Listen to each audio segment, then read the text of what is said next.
Let the meditation of my heart be ever mindful of thee, O Lord, my strength and my salvation.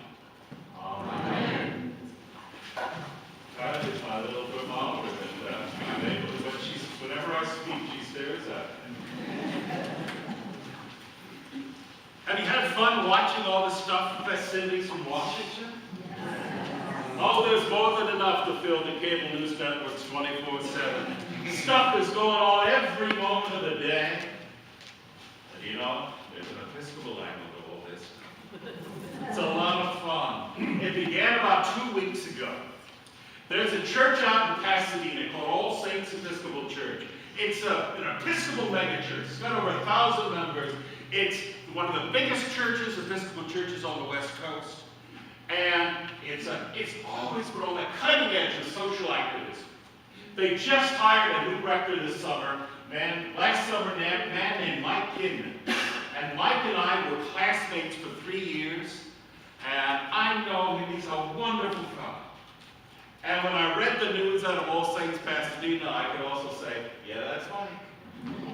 Mike, about 3-4 weeks ago, got up and he preached a sermon, and he said, and oh, by the way, when we have the prayers of the people, I'm going to omit the name Donald Trump, because there are members of our congregation that the word Donald Trump serves as a trigger, and it will basically set them off and ruin their day. I'm serious. He said this. And you know what? I know Mike, and Mike is a pastor. He's also a showboat like me, but he's a pastor. He's a pastor, and there are people in his congregation that when you say the word Donald Trump 5 times, turn around, Satan will then come out and drag you straight to hell. They are so hopped up on the partisan divisions that they can't say the word Donald Trump. There, I said it 4 times. One more time. See if it comes true. Well, to be fair, I know Episcopal churches that for 8 years managed to say those dreaded words. People have been so worked up over the past decade or so into partisan politics that they take it into church and won't say the name of the president if they disagree with him, if they think he's a rotten scoundrel. Well, the story gets even better. And you know how inaugurations work? Historically, they always start out, the day starts out, inauguration day starts out by the president-elect and his wife, and the president and his wife going across the street from the White House to St. John's Episcopal Church on Lafayette Square. That's how they start the day. Every presidential inauguration, going back to the 19th century, they begin with a Holy Communion service.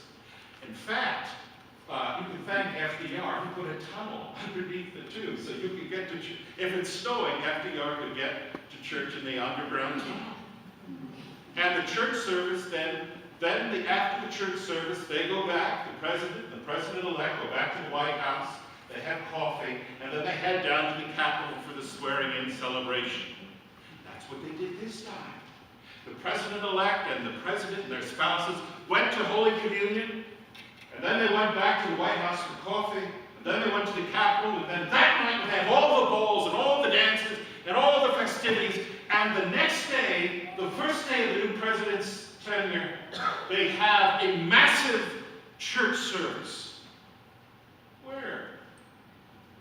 At the National Cathedral.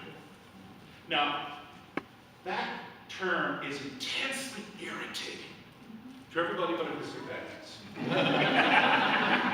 Why? They didn't go to the Cathedral of the Immaculate Conception. They didn't go to the Massive Presbyterian Church. For the last 100+ years, they go to the Episcopal Cathedral, which has the audacity to call itself the National Cathedral. We're not really an established church. No. The clergy don't get their salaries paid by the... Did you know, until the 1970s, every single chaplain at West Point and the U.S. and Annapolis, the military and naval academies, have to be Episcopalian. Well, maybe only 1% of Americans are Episcopalian, but it just so happened for the first 200 years, they never got around to hiring anybody else. They never got around to trying the Baptist church on the other side of Lafayette Square.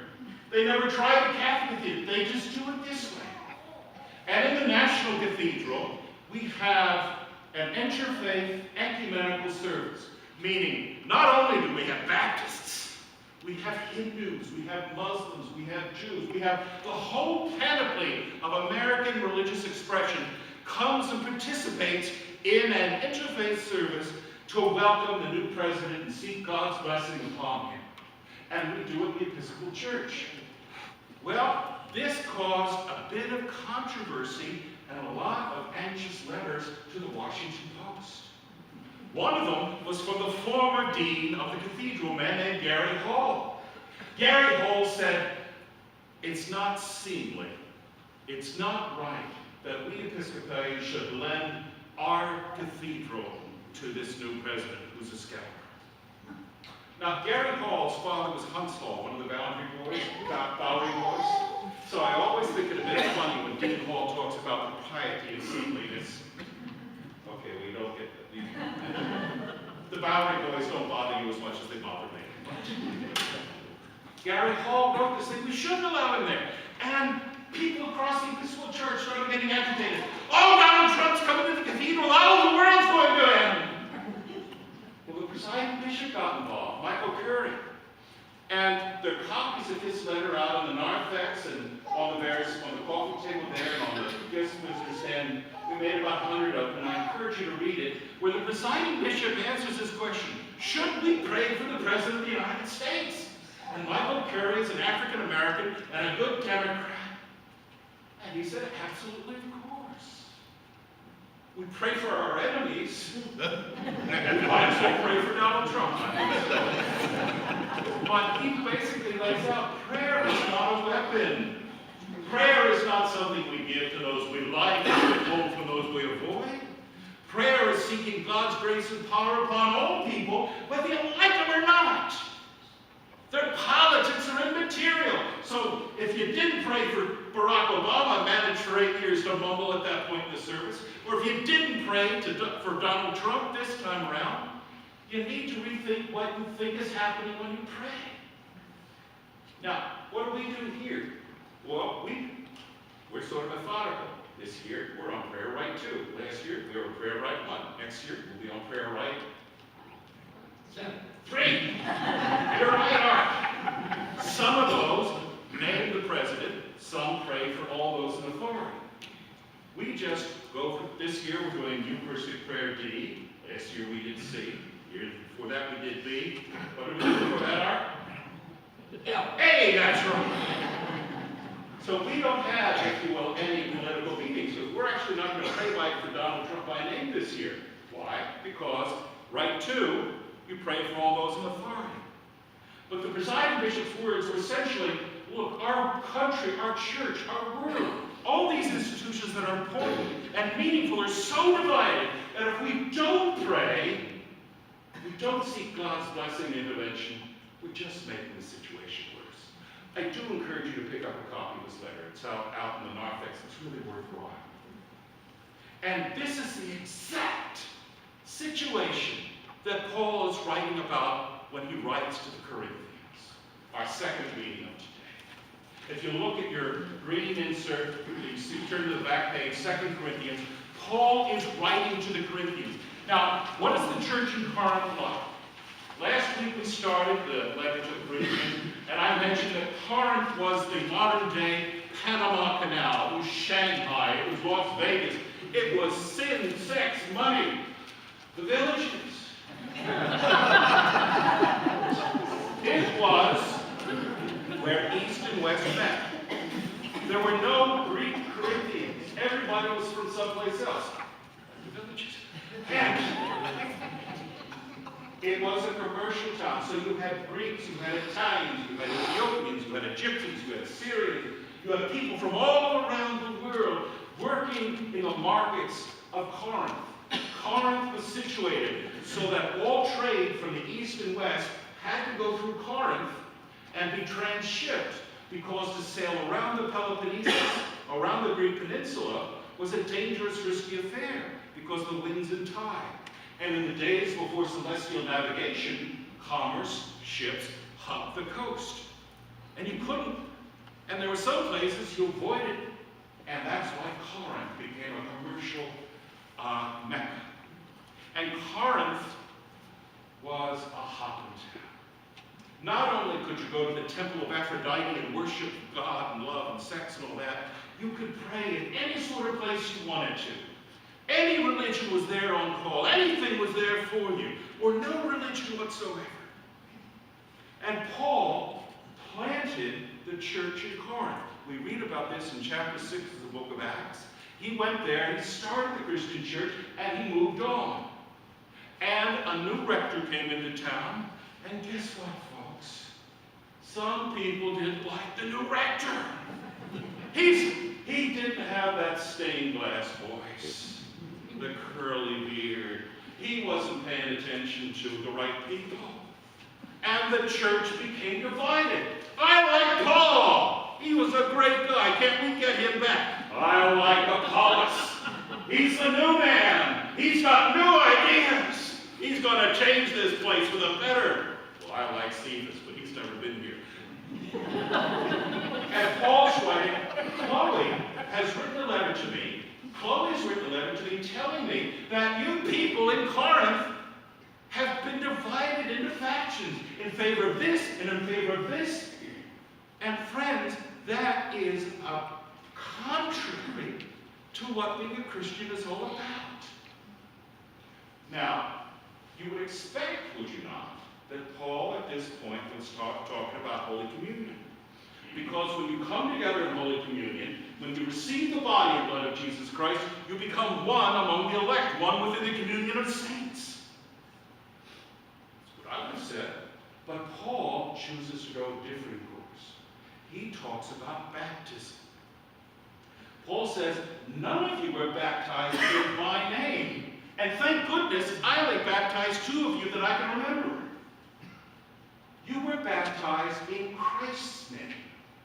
And why this is significant, why this is important, is that when you are baptized, when you accept Jesus Christ as your Lord and Savior, you are dying to the world around you. What is the world around you in Corinth? It's a world of power, of money, of prestige, of hierarchy, of privilege.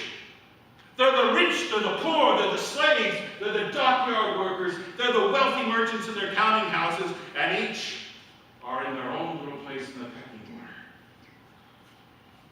But Paul will later write, in Christ there is no slave, nor free, Greek nor Jew, male nor female, all are one in Christ.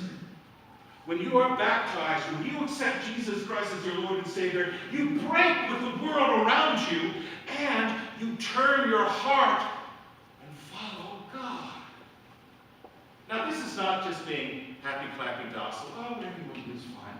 This is a radical change. The Roman way, the Greek way, the Egyptian way of seeing the world in terms of power, prestige, means nothing. Because the Christian way is where you are now to be. And what is the Christian way? At Bill and Lupe's wedding, I think it was your brother who read the passage that Paul wrote where he talks about what the Christian way is. Love. Remember Jesus had this thing about love your enemies? Remember, you read about Presiding Bishop Curry saying, love your enemies, pray for them. You're to love as a Christian. But what does love mean? We can go, yeah, all we need is love. But what are we talking about? What Bill's brother read was, love is patient. Love is kind. Love is not demanding. Love sees in the other person their fullness of being. This is what it means when you say there's no slave, nor free, Greek, nor Jew. We are all one in Christ. And when you start dividing the body of Christ into this team or into that team, you are defiling it. Because you have forgotten that we are one in Christ. There are no outsiders. There are no secret initiates up here and everybody else down here. We are all equal. Color, class, financial status. All of those are the standards of the outside world. But amongst Christians, you are to love. You're to be patient with one another. Now, this world, this lovey-dovey stuff, the Romans are going to think it's foolishness. That's what Paul wrote. This is foolishness to the Greeks. Because they love philosophy, they love wisdom, they like being clever. This love is foolishness. Well, folks, then we're just going to have to be fools for Christ. This is what God calls us to do. This is behind what the presiding bishop said about the new president. As Christians, we are to love. Not just love our fellow Episcopalians, as tough as that may be, but to love everybody. To approach the world with an open heart, an open hand, not a closed fist, but to love the people around us, even though they may be acting in ways that we think are wrong and contrary. This is not to say that what they're doing is right. But I don't know about you. Kim, have you been able to convince Marco by nagging him to do something different? No. I don't know about you, but I've never been able to tell somebody, you brought parts in here, we won't change right now. Do you think that does any good? Of course not. It causes you to be defensive to back up. What is this good saying to me? But if you approach them with love, if you approach them with patience, if you approach it with kindness, if you approach it with understanding, guess what? More often than not, they want to know what's with that person. More people have been brought to a saving faith in Jesus Christ by a kind word and a smile than I think all the sermons in the world. It's still going to be preaching a sermon next week. But this is what we're called to do. To love. Not to judge, not to discriminate, not to divide. Reach out across the political line, reach across the social line, reach across the chasms that are dividing us. We're divided as a nation. We're unhappy. And Paul is giving us the answer, and that's to focus on Jesus Christ. Focus on Him. Let Him be the lodestone, the guide, the goal in which we reach. And you know what? Everything else follows. Amen. Friends, would you please stand and join with me?